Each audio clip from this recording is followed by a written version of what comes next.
Yang pertama adalah sup tunjang. Sup tunjang khas Riau adalah satu dari sekian banyaknya makanan yang berasal dari Riau. Masakan ini terbuat dari tulang sapi yang masih terdapat dagingnya yang kemudian dimasak menjadi sup. Kuliner yang satu ini biasanya disajikan sebagai menu utama pada saat jamuan makanan. Untuk komposisi atau bahan utama yang digunakan pada pembuatan sup tunjang yaitu ada bagian tulang kaki sapi, kentang, tomat, wortel, daun bawang, dan seledri. Sejarah dibentuknya sup tunjang ini dimulai pada tahun 1990. Ia bermula di daerah Japura, Indragiri Hulu, sekitar 200 km dari ibu kota Riau, Pekanbaru. Pada awalnya, sup tunjang bukanlah sesuatu yang menjadi menu utama, melainkan penjual miso hanya menambahkan ide potongan tulang kaki sapi ke dalam miso atau supnya sebagai bonus untuk pelanggan-pelanggannya. Namun, karena banyaknya ketertarikan dari pelanggan, maka dibentuklah sup tunjang ini. Tak hanya rasanya yang lezat, sup tunjang juga dikenal karena khasiat yang baik bagi kesehatan. Kaldu dari tulang kaki sapi mengandung kolagen-kolagen yang baik untuk kulit dan tulang, lalu dapat meningkatkan kesehatan sendi. Kaldu tulang kemungkinan besar terkenal karena manfaatnya bagi kesehatan sendi menjadi salah satu sumber kolagen yang terbaik di semua makanan. Dan dapat meningkatkan kesehatan usus dengan gelatin yang ada dalam kaldu tulang dapat membantu memperkuat integritas dinding usus serta mengurangi peradangan akibat intoleransi makanan.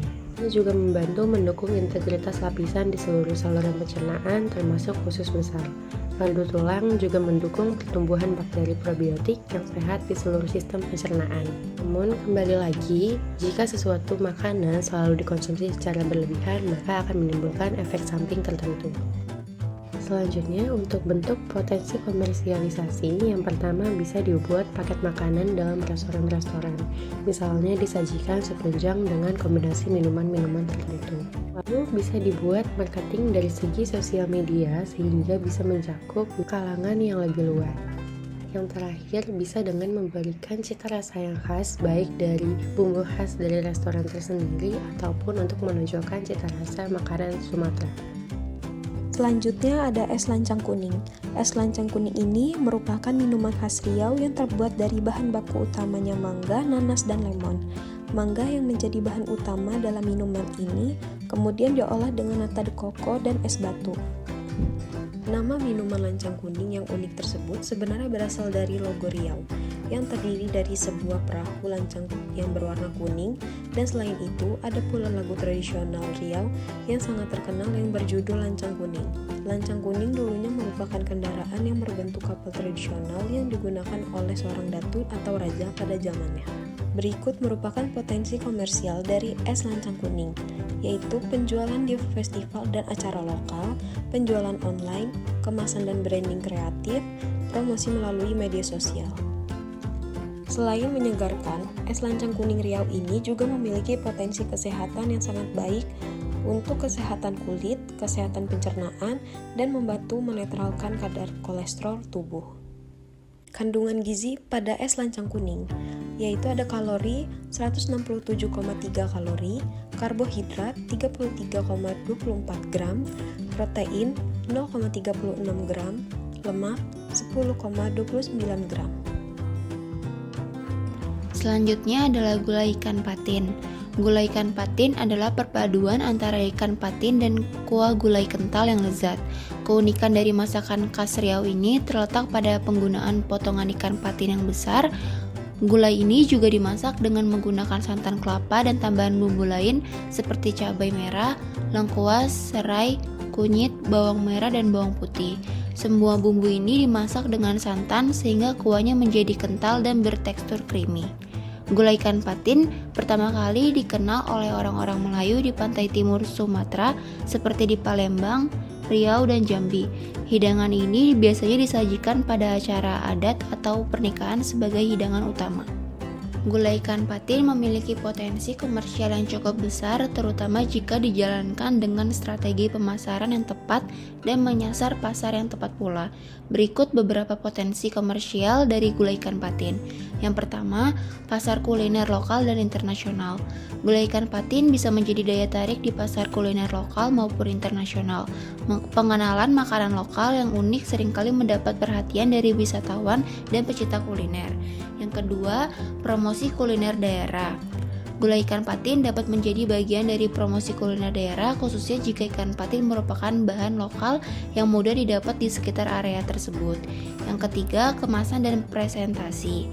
Penyajian dan kemasan gulai ikan patin dapat dimodifikasi untuk menarik perhatian konsumen. Kemasan yang menarik dan presentasi yang apik dapat memberikan nilai tambah dan meningkatkan daya jual. Yang terakhir, pemasaran online. Memanfaatkan media sosial dan platform pemasaran online dapat membantu memperluas jangkauan dan meningkatkan popularitas gulai ikan patin.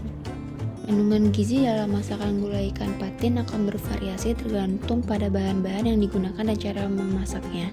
Berikut adalah perkiraan kandungan gizi dalam masakan gulai ikan patin per 100 gram.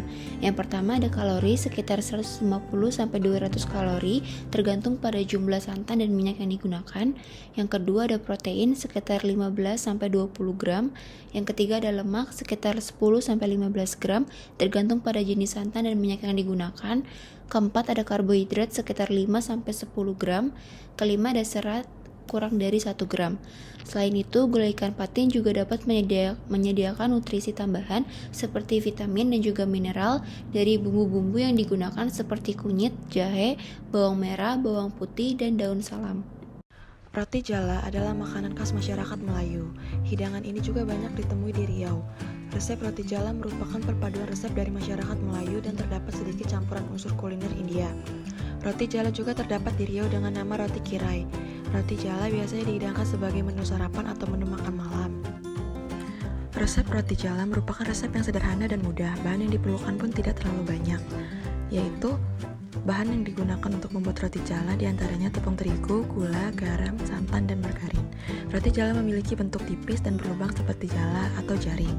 Hal ini dikarenakan mayoritas masyarakat Melayu daerah pesisir bermata pencarian sebagai nelayan. Roti jala original yang berwarna putih kecoklatan memiliki rasa yang gurih. Roti jala original biasa dihidangkan bersama kuah kari atau saus manis. Roti jala memiliki perkembangan hingga memiliki beberapa variasi rasa. Dilihat dari bahan utamanya, roti jala terbuat dari tepung terigu yang merupakan sumber karbohidrat. Di samping itu, pasangan roti jala seperti kuah kari yang diisi daging sapi, ayam, atau kambing yang kaya protein tentu akan menambah nilai gizi dari santapan ini. Berikut kandungan nutrisi yang terdapat dalam setiap 100 gram roti jala.